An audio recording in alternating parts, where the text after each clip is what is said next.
आज जम्मू कश्मीर की कर लेते हैं, जहां 26 विधानसभा सीटों पर आज सुबह से ही वोटिंग जारी है। ये बताता है कि धारा 370 हटने के बाद से ही घाटी में शांति और विकास की लहर है। सुबह से ही वोटर्स बढ़ चढ़कर वोटिंग की प्रोसेस में हिस्सा ले रहे हैं। ये मोदी का प्लान ही तो था, जिसको एग्जीक्यूट करने में भले ही 10 सालों का लंबा वक्त लग गया हो, लेकिन अब घाटी में जिस तरह से लोकतंत्र के महापर्व को लेकर उत्साह देखा जा रहा है, उससे आतंकियों और उनकी हिमायत करने वालों की टेंशन बढ़ गई है, क्योंकि अब घाटी में विकास की नई कहानी लिखी जा रही है। इसलिए तो हम कह रहे हैं कि घाटी में अब बंदूक वाले गणतंत्र नहीं, बल्कि वोटिंग वाले गणतंत्र की तकदीर लिखी गई है।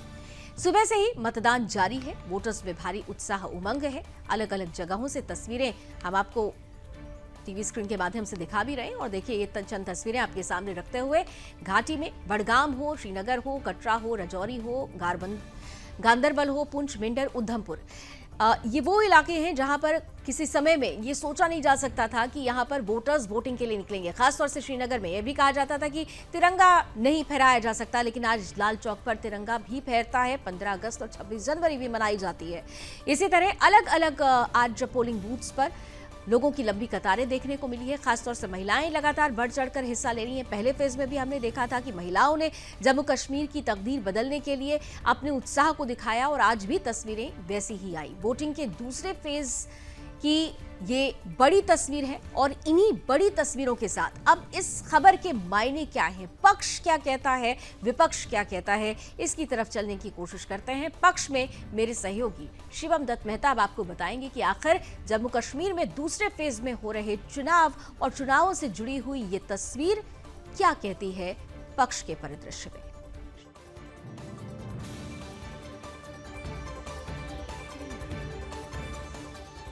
चलिए, धन्यवाद लावनी। तो पक्ष बता देता हूं। देखिए, बेहद खूबसूरत तस्वीरें जम्मू कश्मीर से सामने आ रही हैं। करीब 2.5 मिलियन मतदाता 239 उम्मीदवारों के भाग्य का फैसला करने वाले हैं। ऐसे में ये देख लेना इंपॉर्टेंट हो जाता है कि आज जब मतदान हो रहा है तो कौन कौन सी हॉट सीट्स पर उम्मीदवारों की किस्मत दांव पर लगी है। आइए आपको ग्राफिक्स के माध्यम से इसे समझाने का प्रयास करते हैं कि कौन सी प्रोफाइल इंपॉर्टेंट है, कौन सी प्रोफाइल जो है हाई प्रोफाइल सीट है। आइए ग्राफिक्स में आते हैं। गांदरबल की बात आपको करें, उमर अब्दुल्ला एनसी से वर्सेस बशीर अहमद मीर पीडीपी से, और फिर सर्जन अहमद बागे निर्दलीय। फिर नौशेरा की बात करें, रविंद्र रैना, ये मुख्य सीट के बारे में। Nowshera BJP versus Surendra Kumar Choudhary NC versus Haq Nawaz PDP. फिर लाल चौक से Sheikh Ehsan Ahmed NC versus Zuhaib Yusuf Mir PDP versus Ejaz Hussain Rather BJP के। तो ग्राफिक्स के माध्यम से आप समझिए कौन से सीट्स यहां पर हाई प्रोफाइल है, जैसे कि आपकी टीवी स्क्रीन पर ये चल रहा है। तो अब ये टक्कर जो है वो कड़ी होने वाली है। ग्राफिक्स के माध्यम से आपको हमने ये बताया कि कौन सी profile seat high profile seat है, वो आपने देखा यहाँ पर इंपॉर्टेंट सीट्स के, और टक्कर किस किस के बीच में है।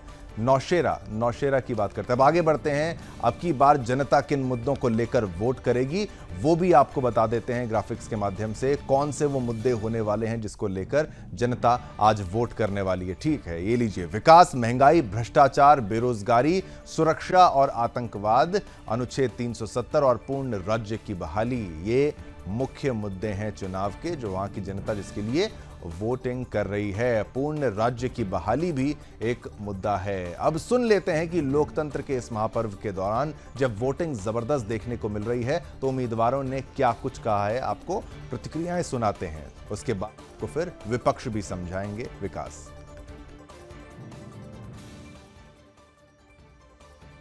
बहुत धन्यवाद। आज दूसरे दौर का मतदान है, और मैं पूरी उम्मीद करता हूं कि जबरदस्त वोटिंग होगी, नए वोटिंग के रिकॉर्ड्स बनेंगे। ये हमारे लोकतंत्र के लिए बहुत खुशी की बात है। मैं जम्मू कश्मीर की जनता से निवेदन करता हूं कि दिल खोलकर मतदान करें, बिना भय, राग और द्वेष के मतदान करें। लोकतंत्र की मजबूती के लिए मतदान करें। देखिए, सबसे पहले आज लोकतंत्र का सबसे बड़ा पर्व, सबसे बड़ा फेस्टिवल, जिसमें लोग 10 साल के बाद अपने मतदान का उपयोग कर रहे हैं। मैंने पोलिंग स्टेशन चेक किए, अभी हाई सेकेंडरी स्कूल में पिंक पोलिंग स्टेशन है, और बड़ा अच्छा लोगों में जज्बा है, और लोग वोट डाल रहे हैं। मैं लोगों से अपील करता हूं कि लोग ज़्यादा से ज़्यादा तादाद में मतदान करें, अपने मतदान का सही उपयोग करें, और फैसला करें, क्योंकि लोग ही सर्वोपरि हैं। विकास के लिए वोट डालें, उनको जिस तरह भी है अपना वोट डालें, और रजौरी के विकास के लिए, रजौरी के अमन और भाईचारे के लिए, रजौरी की बेहतरी के लिए उनसे मैं अपील करता हूं कि ज़्यादा से ज़्यादा मतदान में वोट करिए। ये तो बड़ी खुशी की बात है कि यहाँ के आवाम को 10 साल के बाद अपना जमहूरी हक मिल रहा है और वो अपनी मनपसंद हुकूमत बनाएंगे।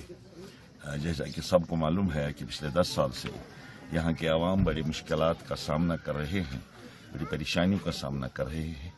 इंशाअल्लाह अब अच्छे दिन आ रहे हैं उनके लिए, अपनी हुकूमत बनेगी और उनको एक अच्छा फोरम मिलेगा अपनी बात करने का।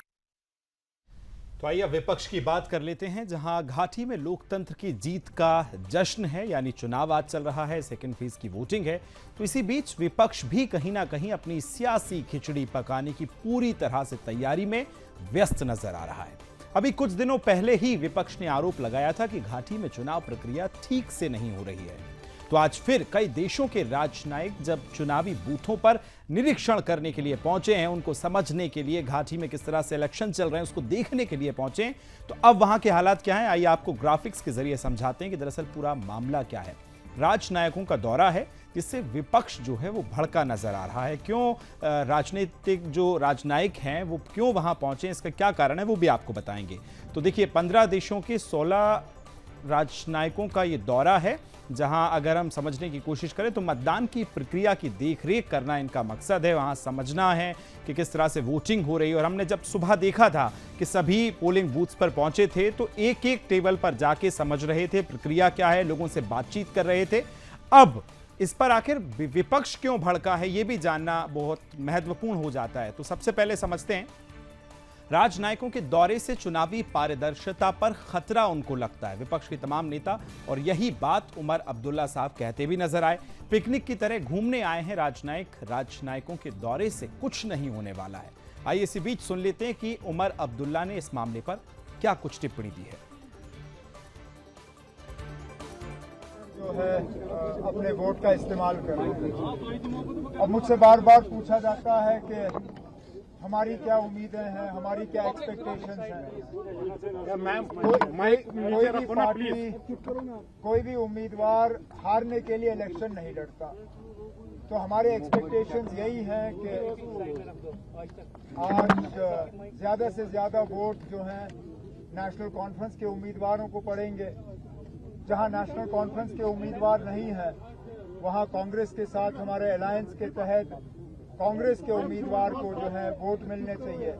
और उम्मीद ये की जा रही है कि 8 अक्टूबर के बाद अक्सरियत हमारी होगी और नेशनल कॉन्फ्रेंस कांग्रेस की यहाँ पे अलायंस गवर्नमेंट जो है।